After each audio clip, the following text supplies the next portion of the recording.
वालेकुम। मैं हूं मुदस्सिर मलिक। तो आज हम एनाटॉमी पढ़ने लगे हैं, मेडिकल की एनाटॉमी। तो एनाटॉमी पढ़ने से पहले कुछ चीज़ें हैं जो हमें अच्छे से याद होनी चाहिए। अगर वो चीज़ें हम याद रख लें तो हमें एनाटॉमी में आगे ज़्यादा मसले नहीं आएंगे, तो उन्हें स्टार्ट से हमें याद रखना चाहिए। तो आज हम जस्ट एनाटॉमी का ओवरव्यू देंगे, उसके कुछ जनरल फीचर होंगे, कुछ ऐसी टर्म्स होंगी जो एनाटॉमी में मोस्टली यूज़ की जाती हैं। तो ओवरव्यू, ये जनरल टर्म, ये जनरल फीचर आज हम देखेंगे कि एनाटॉमी कौन कौन सी ऐसी चीज़ें होती हैं जो मोस्टली यूज़ हो रही होती हैं। तो सबसे पहले जो टर्म होगी, मतलब बहुत सारी टर्म होती है लेकिन मैंने उसे फर्स्ट नंबर पे लिखा है, तो वो टर्म है फ्लेक्शन। फ्लेक्शन, और फ्लेक्शन क्या होता है, ये एक न्यू कमर के लिए समझना काफ़ी मुश्किल हो जाती है कि फ्लेक्शन क्या होती है, एक्सटेंशन क्या होती है, ब्ला ब्ला, बहुत सारी चीज़ें आ जाती है। तो जो फ्लेक्शन होगा वो क्या होगा, इसको मैं सादे लफ्ज़ों में समझाने की आप ट्राई करूँगा। जो फ्लेक्शन होती है उसका होता है अप्रॉक्सीमेशन ऑफ टू सेगमेंट्स और सरफेस। अप्रॉक्सीमेशन का मतलब होता है करीब आना, मतलब दो चीज़ें ऐसे एक दूसरे के करीब आ जाएं। तो करीब आने का मतलब क्या होता है, फ्लेक्शन। अब जस्ट इस डेफिनेशन से आपने गुजारा नहीं करना, क्योंकि अप्रॉक्सीमेशन ऑफ टू सेगमेंट्स में और भी बहुत सारी चीज़ें आ जाती हैं।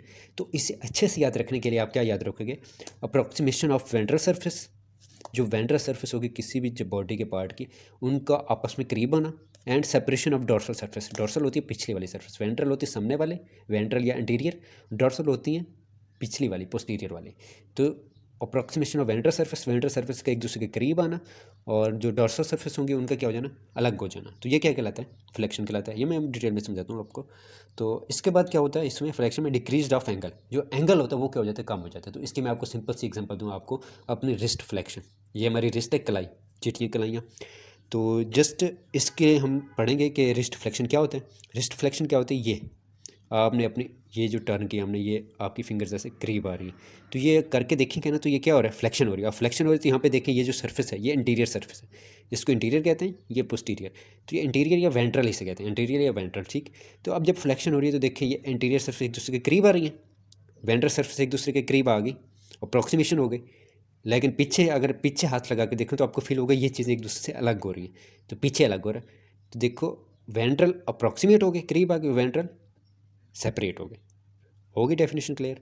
अब क्या होगा इसमें कि देखो, दूसरे पॉइंट में हमने लिखा है कि डिक्रीज ऑफ एंगल। तो डिक्रीज एंगल में क्या होगा, ये देखें, ये एंगल कम हो रहा है ना, ऐसे जैसे जैसे फ्लेक्शन ये ज़्यादा हो रही है तो एंगल कम होता जा रहा है यहाँ पे। तो ये आपकी थी फ्लेक्शन। अब इसी तरह हम देखेंगे एक्सटेंशन को। एक्सटेंशन में जस्ट ऊपर वाला हम इसका देखते हैं कि separation of two segments. Just इससे हमने काम नहीं चलाना, क्योंकि सेपरेशन में बहुत सारी चीज़ें आ जाती हैं। तो बेसिक डेफिनेशन ये हो जाएगी इसकी। अब इसकी डेफिनेशन उसके उलट हो जाएगी, वहाँ पे अप्रॉक्सीमेशन ऑफ वेंट्रल सरफेस, ये वेंट्रल सरफेस अप्रॉक्सीमेट आ रही थी जबकि डोर्सल सेपरेट हो रही थी। यहाँ पे इसके उलट हो जाएगा कि जो अप्रॉक्सीमेशन ऑफ डोर्सल सरफेस, जो पीछे वाली सरफेस होंगी वो क्या हो जाएंगी, अप्रॉक्सीमेट हो जाएंगी, और जो वेंट्रल हो जाएंगी वो क्या हो जाएंगी, अलग हो जाएंगी, और इनके दरमियान एंगल क्या हो जाएगा, वो इंक्रीज़ हो जाएगा। तो ये मैं आपको समझ, जैसे हमने फ्लेक्शन ये की है, तो इसकी जो एक्सटेंशन होती है रिस्ट की, वो ये होती है, ऐसे पीछे कर दो ऐसे करके। तो अब ऐसे कर रहे हैं तो पीछे फील करो तो क्या हो गई, ये सरफेस आपस में करीब आ गई। तो ये डोर्सल सरफेस थी पीछे वाली हमारी, तो ये क्या हो गई, करीब आ गई, तो अप्रॉक्सीमेशन हो गई डोर्सल सरफेस की। और ये हमारी वेंट्रल थी, तो वेंट्रल अब क्या हो गई, यहाँ फील करो तो ये सेपरेट हो गए, और इनके दरमियान एंगल भी देखो कितना एंगल बहुत ज़्यादा बढ़ रहा है। तो ये दो आपकी टर्म होगी, फ्लेक्शन और एक्सटेंशन। इनको अच्छे से समझने की ज़रूरत है, आपकी बॉडी में ऑल मूवमेंट्स में ये यूज़ होती हैं। इसके बाद कुछ टर्म है लिगामेंट। 9th 10th FSC हर जगह आपने लिगामेंट्स पढ़े होंगे, तो यहाँ पे भी बहुत ज़रूरी है लिगामेंट को दोबारा जानना। तो लिगामेंट क्या होता है, बोन टू बोन कनेक्शन। एक बोन है और दूसरी बोन है, उनका जो आपस में कनेक्शन होगा वो क्या कहलाएगा, लिगामेंट। लाइक ये बनी हुई, ये एक बोन है, ये दूसरी बोन है, इनके दरमियान जिसने इससे जोड़ा हुआ है जो कनेक्शन है उसे क्या कहेंगे आप, लिगामेंट कहेंगे। अब लिगामेंट में मुख्तलिफ कुछ बातें वो हमें याद रखनी है। हमारी बॉडी में ये ज़रूरी नहीं है कि हर जगह बॉडी के हर पार्ट में लिगामेंट ज़रूरी है, no, not necessary throughout the body. इनका बॉडी के थ्रू आउट बॉडी में मुकम्मल तौर पे होना ज़रूरी नहीं है, बल्कि क्या होता है, ये मोस्टली क्या होते हैं, नीज़, आपके जो घुटने होते हैं, नीज़ होते हैं, वहाँ पे ज़्यादा पाए जाते हैं लिगामेंट्स। एंकल, आपके टखने वगैरह वहाँ पे, एल्बो आपकी कोहनी वगैरह पे ये पाए जाते हैं, और शोल्डर जॉइंट वगैरह पे ना, ये कुछ जॉइंट होते हैं, knee joint, ankle joint, elbow joint, shoulder joint, और दूसरे कुछ जॉइंट्स होते हैं, वहाँ पे लिगामेंट्स ज़रूरी होते हैं। थ्रू आउट द बॉडी ज़रूरी नहीं होता। और इनकी टोटल मिकदार कितनी, ये टोटल कितने होते हैं हमारी बॉडी में, ये इन्फॉर्मेशन है जो आपको याद रखने की ज़रूरत है। ये टोटल होते हैं 900 लिगामेंट्स। हमारी बॉडी में टोटल 900 लिगामेंट्स होते हैं, जो मोस्टली कहाँ होते हैं, जॉइंट्स के, इन जॉइंट्स के इर्द गिर्द होती है मोस्टली, वो थ्रू आउट द बॉडी नहीं होते। तो limited stretching ability, limited stretching, किसी चीज़ को स्ट्रेच करना होता है ना, ऐसे खींचना, तो इनकी जो स्ट्रेचिंग एबिलिटी होती है वो क्या होती है, कम होती है। कैसे कम, आप देखिए जब बोन टू बोन कनेक्शन हो रहा है तो इनकी स्ट्रेचिंग एबिलिटी तो ज़्यादा नहीं होगी। अगर हम ज़्यादा स्ट्रेच करेंगे तो बोन टू बोन तो अलग हो गई और सारा पंगा हो जाना है। तो ये हो गया ligament, bone to bone connection हो गया। हमारी बॉडी के थ्रू आउट होना ज़रूरी नहीं है, ये जस्ट कुछ जॉइंट्स होते हैं उनके इर्द गिर्द पाए जाते हैं। दूसरा क्या होता है कि 900 लिगामेंट्स होते हैं, और क्या होते हैं, लिमिटेड स्ट्रेचिंग एबिलिटी होती है इनमें। तो अब लिगामेंट से रिलेटेड ही हम एक चीज़ देखेंगे, उसका नाम है टेंडन। टेंडन क्या होता है, connection between bone and muscle. Ligament tendon, ligament में just bone to bone connection था, ये बोन है, ये एक बोन, ये बोन, ये लिगामेंट था। अब टेंडन क्या हो जाएगी, दो बोन्स होंगे, लेकिन इन बोन्स के थ्रू में यहाँ पे तीसरा क्या हो जाएगा, मसल आ जाएगा। ठीक, तो बोन टू मसल जो कनेक्शन होगा वो क्या कहलाएगा, आपका टेंडन। लाइक इस डायग्राम में आप देख लो, ये ऊपर वाली एक बोन है, ये बोन है, तो इधर साइड भी ये मसल जुड़ा हुआ है, तो ये बोन टू मसल जो कनेक्शन है इसे क्या कहेंगे, आप टेंडन कहेंगे। अब इसके उलट इसकी कुछ चीज़ें करें, लिगामेंट पूरी बॉडी में नहीं पाए जाते, लेकिन tendon through out the body आपको नजर आएंगे।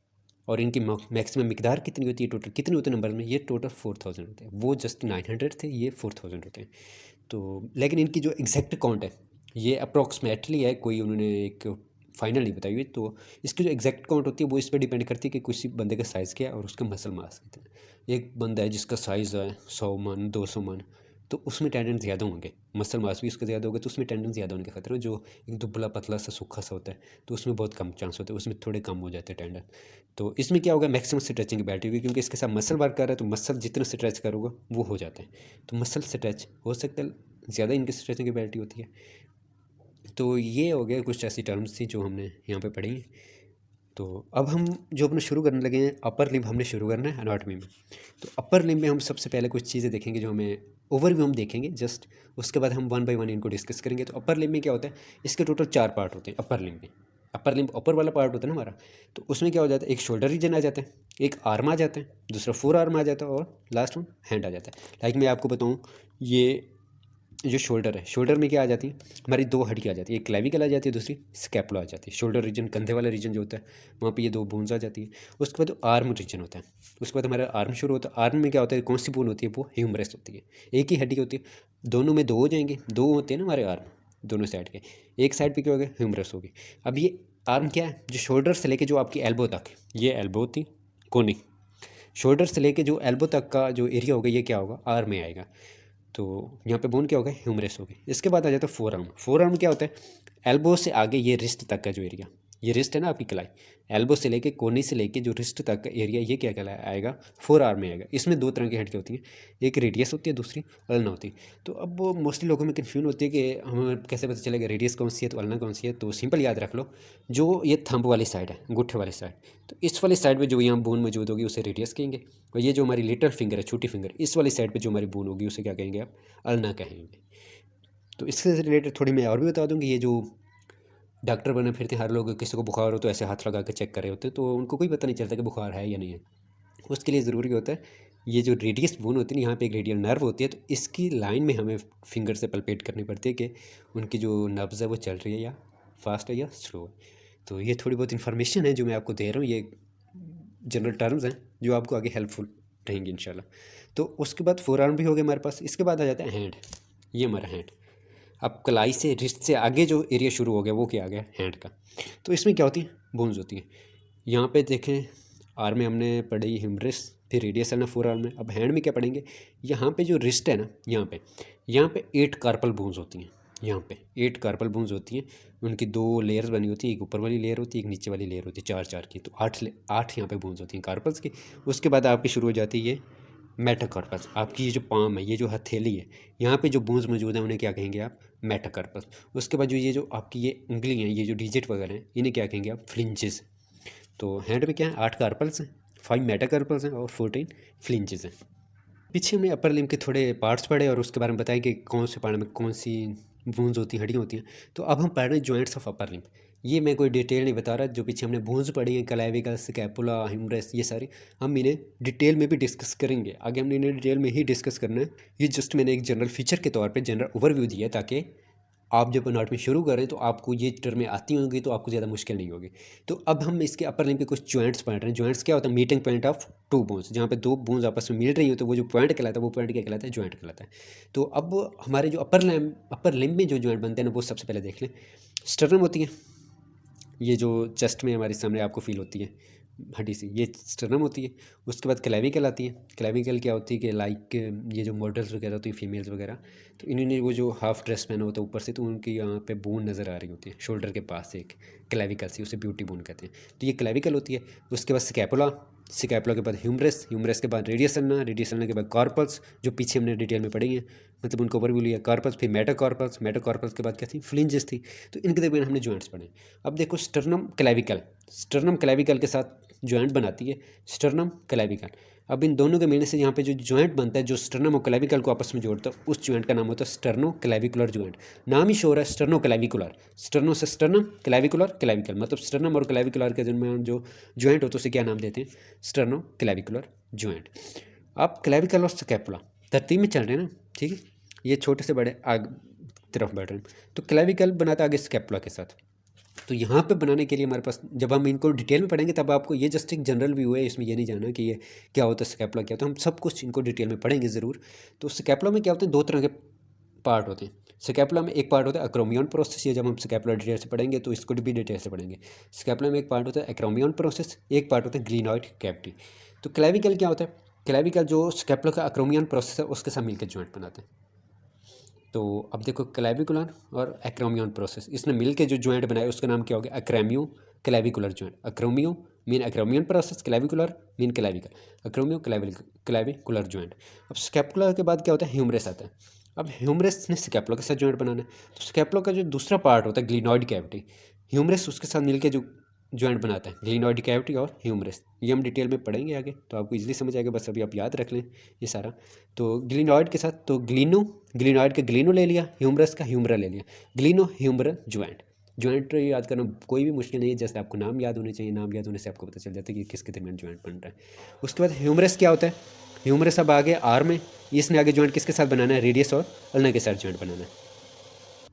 लाइक ये देखें, ये ह्यूमरस का मैंने बताया कि ये जो आपका आर्म है ना, वहाँ से ह्यूमरस से एक ही बोन आ रही होती है, लेकिन यहाँ पे जो एल्बो आती है, यहाँ पे आगे क्या होती है, दो बोन स्टार्ट हो जाती है, एक रेडियस और एक अल्ना। तो ह्यूमरस जो ऊपर से आ रही है इन दोनों के साथ जॉइंट बनाएगी। तो ह्यूमरस जब ऊपर से आएगी तो इसने रेडियस के साथ भी जॉइंट बनाना है और अल्ना के साथ भी बनाना है। तो ह्यूमरस जो रेडियस के साथ बनाएगी जॉइंट, उसे क्या कहेंगे आप, ह्यूमरो रेडियल जॉइंट। और जो ह्यूमरस ने अल्ना के साथ आगे बनाया वो क्या होगा, ह्यूमरो अल्नर जॉइंट। तो कितना हो गया, ये ह्यूमरस ने दो जॉइंट आगे बना दिए, एक रेडियस के साथ एक अल्ना के साथ। तो जो ह्यूमरो रेडियल जॉइंट होता है इसे एक्चुअली हम एल्बो जॉइंट कहते हैं। ये जो आपकी कोनी होती है ना, ये एक्चुअली एल्बो जॉइंट होता है। तो रेडियस अल्ना हो गया। अब ये जो रेडियस अल्ना है, ये दो बोन्स हैं यहाँ पे, ये आपकी कोनी, ये दो बोन्स हैं। तो ये ऊपर रेडियस ह्यूमरस के साथ भी बना रही है, ये ऊपर अल्ना भी ह्यूमरस के साथ बना रही है, लेकिन ये दो आपस में भी जॉइंट बनाएंगी, एक यहाँ पे बनाएंगी, एक यहाँ पे बनाएंगी। तो यहाँ पे जो रेडियस अल्ना आपस में बनाएंगी ऐसे करके, उससे आप क्या कहेंगे, प्रोक्सिमल रेडियो अल्नर जॉइंट, यानी कि रेडियस अल्ना मिल के, प्रोक्सिमल मतलब पहले वाला, पहली जगह पे जो बनता है, प्रोक्सिमल रेडियो अल्नर जॉइंट होगा। तो रेडियस अल्ना यहाँ पे कितना बन गया, आपके एल्बो पे तीन तरह के जॉइंट बन गए, कौन से, एक ह्यूमरो रेडियल, एक ह्यूमरो अल्नर जॉइंट और तीसरा क्या हो गया, प्रोक्सिमल रेडियो अल्नर जॉइंट। अब क्या होता है, ये बूंद ऐसे चलती रहती हैं ऐसे आगे। अब जब ये इस मकाम पे होती है तो अब ये रेडियस अल्ना एक दूसरे के साथ आपस में बनाती हैं जॉइंट। तो ये क्या होगा, डिस्टल रेडियो अल्नर जॉइंट। जैसे यहाँ पे प्रोक्सिमल आपस में था, ये क्या होगा, डिस्टल। अब यहाँ पे आगे क्या होती है, कार्पल बोन्स होती है रिस्ट पे, रिस्ट जॉइंट अब बन रहा है। तो जो आपकी अल्ना होती है वो यहाँ पे एंड हो जाती है अल्ना। तो ये जो रेडियस होती है ये आगे जाके कार्पल बोन्स के साथ अटैच हो जाती है। तो यहाँ पे क्या आपको एक जॉइंट मिल जाता है, रेडियस आती है तो कार्पल के साथ मिलकर क्या बना देती है, रेडियो कार्पल जॉइंट, जिसे रिस्ट जॉइंट भी आप कहते हैं। ये जो कलाई आपकी है ये एक्चुअली रेडियो कार्पल जॉइंट है। अल्ना छोटी सी छोटी होती है, वो इधर रुक जाती है इधर तक, जबका जो रेडियस होती है वो ऐसे आगे जाती है और कार्पल के साथ क्या बन जाते हैं, जॉइंट बना देती है। तो ये क्या बन गया आपका, रेडियो कार्पल जॉइंट। और साथ में दूसरा क्या बन गया यहाँ पे, डिस्टल रेडियो अल्नर जॉइंट। जैसे यहाँ पे प्रोक्सिमल था पहले वाला, यहाँ पे क्या हो गया उनका, डिस्टल हो गया। तो इसके बाद कार्पल्स आगे जाएंगे तो क्या बनाएंगे, ये कार्पल्स होंगी, कार्पल्स आगे ये मेटाकार्पल्स के पास, ठीक है। तो कार्पस मेटाकार्पल के साथ मिलेंगे तो क्या जॉइंट बनेगा, कार्पो मेटाकार्पल जॉइंट, मतलब कार्पस वाला मेटाकार्पल, कार्पो मेटाकार्पल जॉइंट। ये जो आपकी हथेली बनी है, यहाँ पे जो जॉइंट आपको फील होता है वो ये कार्पो मेटाकार्पल जॉइंट है, जो आपकी हथेली बनाता है, जो आपकी पाम बनाता है। तो अब क्या होता है, ये मेटाकार्पल्स होती हैं, यहाँ तक मेटाकार्पल्स हो गई। इसके बाद फ्लिंजेस शुरू हो जाती हैं। तो मेटाकार्पल्स और फ्लिंजेस के दरमियान जो जॉइंट होता है, ये मेटाकार्पल बोन्स और ये अलग ये फ्लिंजेस बोन, तो इनके दरमियान जो जॉइंट बनेगा वो क्या होगा, मेटाकार्पो फ्लिंजियल जॉइंट। यानी कि मेटाकार्पल और फ्लिंजेस के दरमियान जो जॉइंट होता है वो क्या होगा, मेटाकार्पो फ्लिंजियल जॉइंट। तो अब देखें ये फ्लिंजेस हैं, फ्लिंजेस के दरमियान भी एक जॉइंट बनता है जिससे क्या कहते हैं, इंटर फ्लिंजेस। अब ये देखें, ये एक बोन, ये जो आपकी ये जगह बनी हुई है निशान वगैरह, एक ये बोन, ये छोटी छोटी बोन होती है, टोटल 14 होती है। तो ये आप बेशक काउंट भी कर सकते हैं, टोटल आपको 14 नजर आएंगे। तो अब ये फ्लिंजेस ये फ्लिंज, ये फ्लिंज है, ये फ्लिंज है। तो इन फ्लिंजेस ने आपस में भी तो जॉइंट बनाया हुआ ना, क्योंकि दो हड्डियाँ ऐसे तो नहीं जुड़ी हुई ना, दो हड्डियों ने आपस में जॉइंट बनाया हुआ है। तो ये क्या हो गया, इंटर फ्लिंजेस, इंटर मीन दरमियान में इंटर फ्लिंजेस। तो ये थोड़ी मैं आपको डायग्राम से समझाऊँ। तो ये आपके ऊपर से आ रही ह्यूमरस बोन आई, नीचे क्या पड़ी है, रेडियस और अल्ना पड़ी है। तो ह्यूमरस ने रेडियस के साथ भी जॉइंट बनाया, ह्यूमरो रेडियल, ह्यूमरस ने अल्ना के साथ भी बनाया तो ह्यूमरो अल्नर बन गए। और साथ में ये देखें, ये जो बना हुआ है, ये रेडियस वाला आपस में बनाया ऊपर वाले पार्ट पे, तो ये क्या हो गया, प्रॉक्सिमल रेडियो वाला पहले वाला। अब नीचे आओ, नीचे कार्पल बोन्स पड़ेंगे रिस्ट पे, यहाँ पे कार्पल बोन्स है, तो रेडियस थोड़ा आगे आ जाता है, ये इसके साथ जॉइंट बना देते, तो ये क्या बन जाता है, रेडियो कार्पल जॉइंट। और साथ में क्या होता है, ये रेडियस कार्पल यहाँ एंड पे आपस में भी बना देती है, तो जिसे क्या कहते हैं, डिस्टल रेडियो अल्नर जॉइंट, यानी कि डिस्टल दूसरे एंड वाला। तो यहाँ पे अल्ना यहाँ पे एंड हो जाती है, जबकि रेडियस आगे आके कार्पल के साथ जॉइंट बना देती है। अब यहाँ पे कुछ टर्म और हैं, वो भी आपको आगे मजीद हेल्पफुल देंगे। एक होती है मीडियल पोजीशन, लोग आपको कहेंगे मीडियल एंड, और दूसरे कहेंगे लेटरल एंड। मीडियल क्या होता है, mid, close to the mid line के करीब जो एंड होगा उससे क्या कहेंगे आप, medial. Away from the mid line, और कोई पॉइंट जो होगा वो क्या होगा, मिड लाइन के अवे होगा, दूर होगा, तो उसे क्या कहेंगे आप, लेटरल एंड। तो इसकी सिंपल एग्जांपल मैं आपको ये दूँ कि ये एक स्टर्नम है, स्टर्नम के साथ हमने किसको जोड़ा था, क्लेविकल को। तो ये स्टर्नम क्या है, स्टर्नम की मिड लाइन है, देखिए स्टर्नम हमारे मिड में ही आती है, तो स्टर्नम का मिड लाइन है। तो क्लेविकल के दो एंड होते हैं, एक एंड जो स्टर्नम के सही जुड़ा हुआ है इसे मीडियल एंड कहेंगे, और जो स्टर्नम से दूर है इसे लेटरल एंड कहेंगे। तो उम्मीद करता हूँ आपको ये अच्छे से समझ आ गया होगा। तो इसके बाद दो तीन और पोजीशन है, उन्हें भी हम देख लेते हैं। सुपाइन, ये मोस्टली टर्म्स हैं जो यूज़ होंगे इंशाल्लाह। तो सुपाइन क्या होता है, सुपाइन मीन्स स्ट्रेट, सीधा लेटना। सीधा कैसे लेटते हैं, हम मुंह ऊपर की तरफ, मुंह आसमान की तरफ, छत की तरफ करके हम सोते हैं। तो ये क्या हो गया, supine position. Lying on back, back पे सोना विथ फेस अपवर्ड, मुंह ऊपर करके, या सुपाइन का ऐसे ले लो तो इससे स्ट्रेट बनता है, सुपाइन पोजीशन मतलब सीधा लेटना।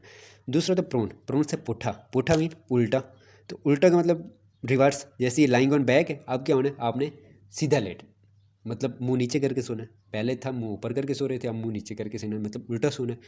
तो इसके बाद जो थर्ड पोजीशन है वो क्या है, साइड लाइंग, जैसे लोग करवट लेके सोते हैं, मिड फ्लेक्स, ठीक है। करवट लेके मतलब ना वो बिल्कुल ऐसे सीधा लेटना, ना ऐसे उल्टा लेटना, बल्कि ऐसे करके लेटना, ठीक है। सुपाइन ऐसे सीधा, सुपाइन सीधा, प्रोन उल्टा, मिड फ्लेक्स क्या होगा, ये वाला जो हाफ ये है हाफ वो है, यानी कि आप करवट लेके जो सोते हैं। तो ये कुछ जनरल टर्म्स और ओवरव्यू था एनाटॉमी से रिलेटेड। तो इसके बाद हम वन बाई वन इंशाल्लाह सब बोन्स को, सब जॉइंट को हम डिस्कस करेंगे। तो ये जस्ट ओवरव्यू है, तो इसे आप अच्छे से थोड़ा बहुत याद रख लीजिएगा, ताकि आपको एनाटॉमी में जब आगे पूरी एनाटॉमी पढ़ोगे तो एनाटॉमी मोस्टली ये टर्म्स यूज़ होनी है, तो आगे जाके आपको मसला ना हो। तो आप लोगों को अगर इसके मतलब कोई भी मसला तो आप मुझसे डिस्कस कर सकते हैं व्हाट्सएप पे या मेरे फेसबुक पेज पे, और इसके अगर आपको नोट्स चाहिए तो आप मेरे फेसबुक पेज पे विजिट कर सकते हैं। Thank you.